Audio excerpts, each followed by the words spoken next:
The faint jingle of metal slipped through the clutter of her bag, buried beneath perfume bottles, receipts, and her corporate ID. My fingers brushed it, smooth, cold. Handcuffs. I didn't react right away. I just held them, catching my own reflection in the steel, and felt a subtle shift inside me, like a door had quietly opened in a dark room. Later that night, she came home. Her smile was practiced, her kiss routine perfect. Busy day, she said. Deadlines, meetings, the usual, but her tone was too steady, too rehearsed. I returned the handcuffs to the bag, but swapped the key. Same size, same shape, but an older one I kept from a previous security job. It would fit perfectly, but it wouldn't turn, not without force, and even then it would snap. The next morning, she left earlier than usual. Late client meeting, she said, voice smooth and casual, but the note was off. I lingered at the kitchen table, staring at her untouched coffee. The ring it left mocked me silently, a perfect circle marking months of her absences, of the hidden laughs at messages I never saw, of the phone turned face down during calls.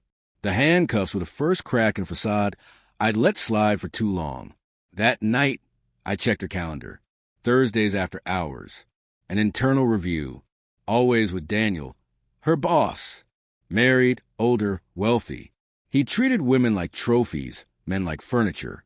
I remembered his grip on her shoulder at last year's retreat, lingering just a moment too long.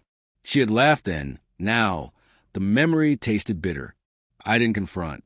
I observed, memorized her schedule, her routes, every absence. Her phone spoke in coded messages. Stay after review. Lock the door. Bring the cuffs. I didn't touch it. I just watched the screen fade, filing evidence like at a crime scene. Thursday came. Across from her office, I waited in silence. The glass reflected the sunset. At 9:47 p.m., the third-floor lights flickered off. Shadows moved. Laughter. A glint of metal. Handcuffs. I didn't linger. That night, she returned home, smelling faintly of his cologne. She showered, slipped into bed, whispered, "I'm exhausted." I whispered back, "You should rest." I stared at the ceiling until dawn.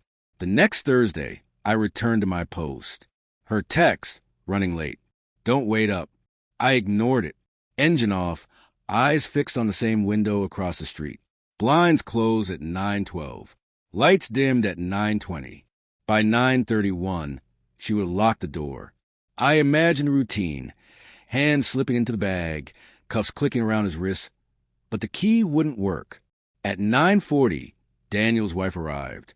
Tires cut through the silence. She entered the lobby, reflection sharp in the glass. Poised. Furious. Chaos followed. She returned home hours later, hands trembling, eyes red. "Something happened," she whispered. I looked up casually from a newspaper. "Did it?"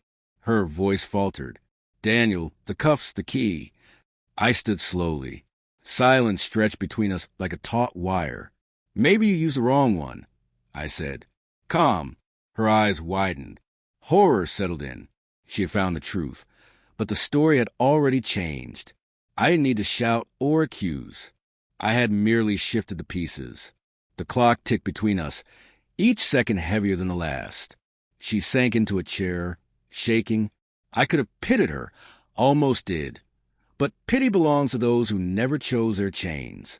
I left before dawn. Streets empty, city sharp and awake. There's a strange peace in knowing. Quiet, clean, cutting. Betrayal doesn't crash or shout. It whispers, a turn of a key that refuses to fit. Some locks never open again. Some hearts never return. I didn't look back.